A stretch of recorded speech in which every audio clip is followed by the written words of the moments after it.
Babar Azam.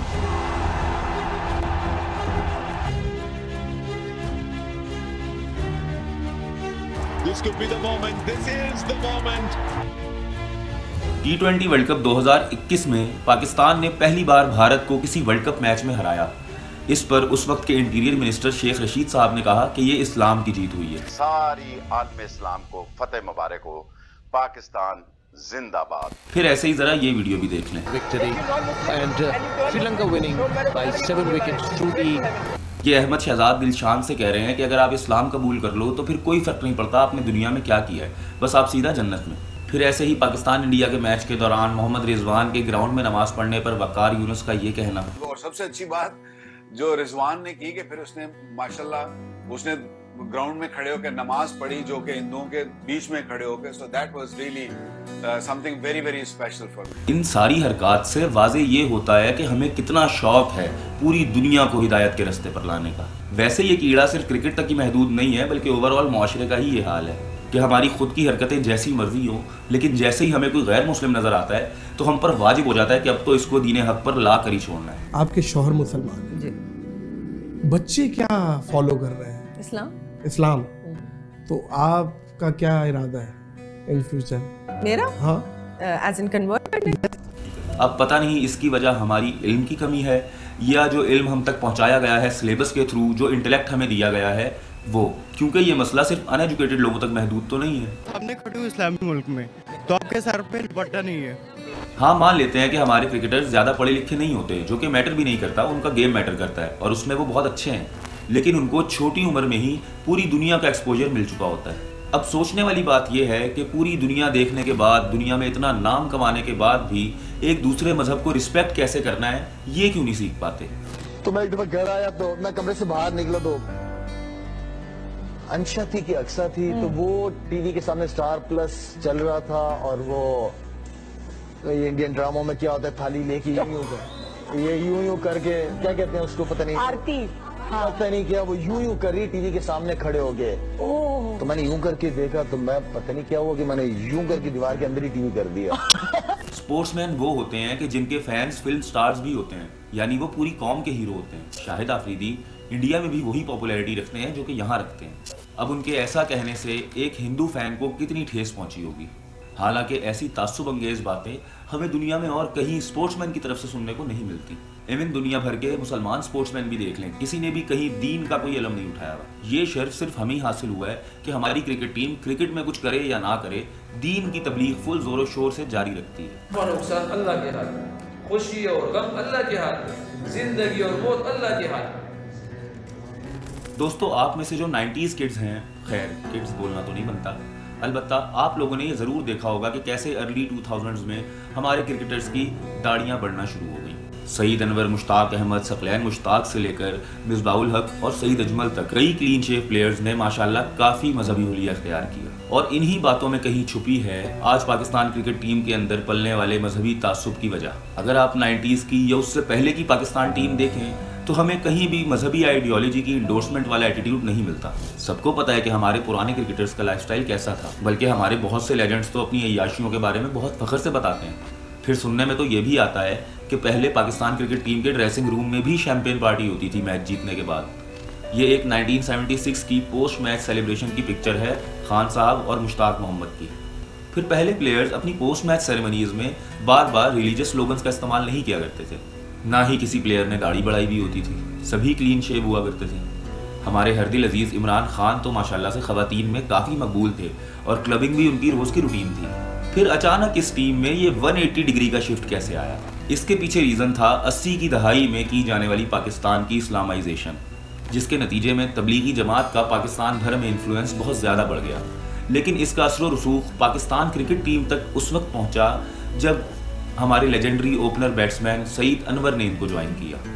गालिबन 2001 में अपनी बेटी के गुजर जाने के बाद उन्होंने फैसला किया तबलीगी जमात के साथ वाबस्ता रहने का, क्योंकि उनको वहाँ पे ज़िंदगी का मकसद शायद समझ आने लगा था। क्रिकेट में ना जो की होती थी वो कंसंट्रेशन होती थी कि नमाज में सबसे बेसिक चीज़ है कि अल्लाह का ध्यान होना चाहिए। वैसे इसी दौर में 2003 के वर्ल्ड कप के वाक़यात भी काफ़ी मशहूर हैं, जिनमें सईद अनवर अपनी टीम से कहा करते थे कि हमें मैच जितवाने के लिए फरिश्ते आएंगे। ये दीन की बात है आप दीन की बात को गौर से सुनेंगे, अदब से सुनेंगे, अल्लाह तबारक ताला मुझसे वो बात कराएगा जो आपकी हिदायत का, मेरी हिदायत का जरिया बने। हालांकि जब हम क्वालिफायर राउंड से ही बाहर हो गए तो वो कहने लगे कि तुम सब अच्छे मुसलमान नहीं हो, इसलिए फरिश्ते मदद के लिए नहीं आए। फिर ऐसे ही और भी बहुत सी बातें सुनने में आती हैं कि वो अपने टीममेट से कैसे कैसे ऑकवर्ड और इररेलेवेंट सवाल किया करते थे, जैसे कि क्या एक जनाकार औरत को कत्ल कर देना चाहिए।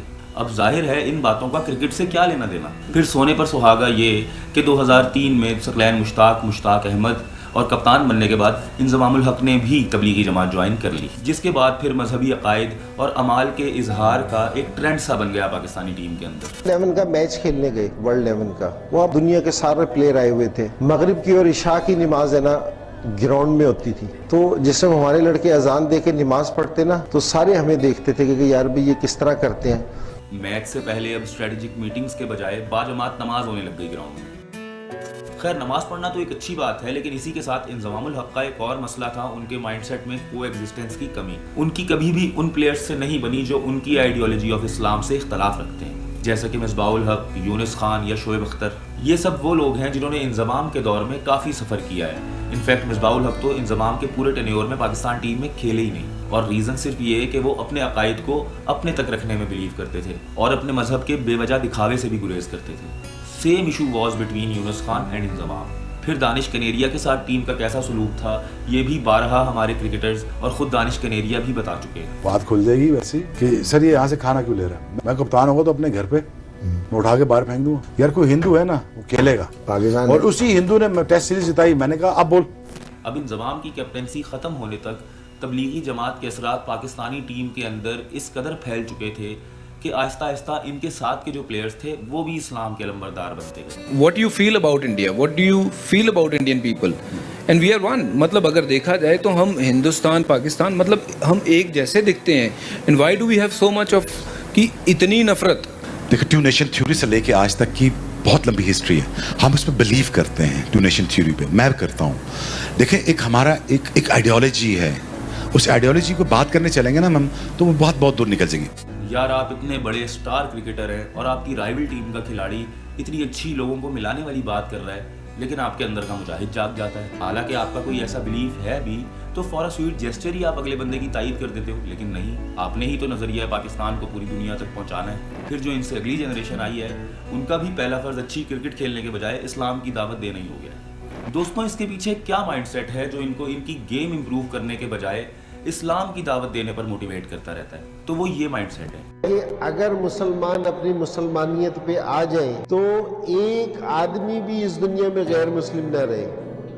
अगर सारे पाकिस्तान में वैसे लोग हो जाते जो मुसलमानों की जिंदगी है उसमें चलें तो मेरा नहीं ख्याल कि पाकिस्तान में कोई गैर मुस्लिम रहे। यही वजह है कि आज भी हमारे क्रिकेटर्स का ध्यान क्रिकेट से हटकर और चीजों पर होता है, क्योंकि उनकी प्रायोरिटीज ही और है।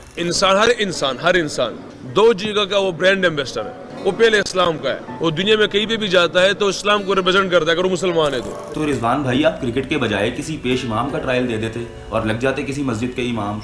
क्या जरूरत थी पाकिस्तान पर इतना बड़ा एहसान करने की?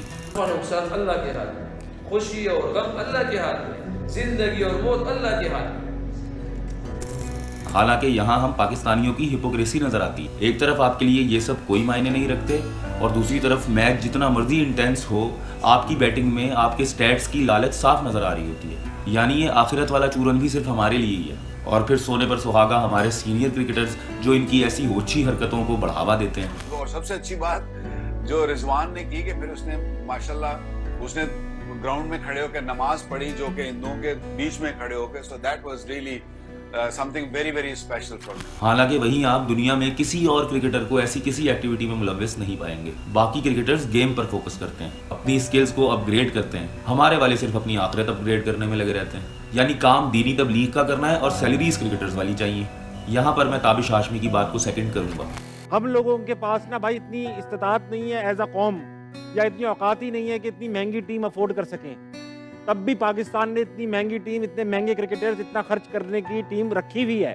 हाँ भाई वाकई हम इतनी महंगी टीम अफोर्ड नहीं कर सकते, लेकिन हम कर रहे हैं। अब ये हमारा इस खेल की तरफ जज्बा कह लें या बेवकूफ़ी, लेकिन हमें इस गेम से प्यार तो है। तो हमें बहुत दुख होता है जब हमारी टीम परफॉर्म नहीं कर पाती। ऊपर से जब इतना पैसा इस गरीब आवाम से लेने के बाद हमारे प्लेयर्स अपने आप को अच्छा क्रिकेटर साबित करने के बजाय अच्छा मुसलमान साबित करने में लगे हुए होते हैं, तो हम भी इसी चीज़ को देख के खुश हो जाते हैं कि चलो परफॉर्म कर रहे हैं या नहीं, कम से कम नमाज बाकायदगी से पढ़ती है हमारी टीम।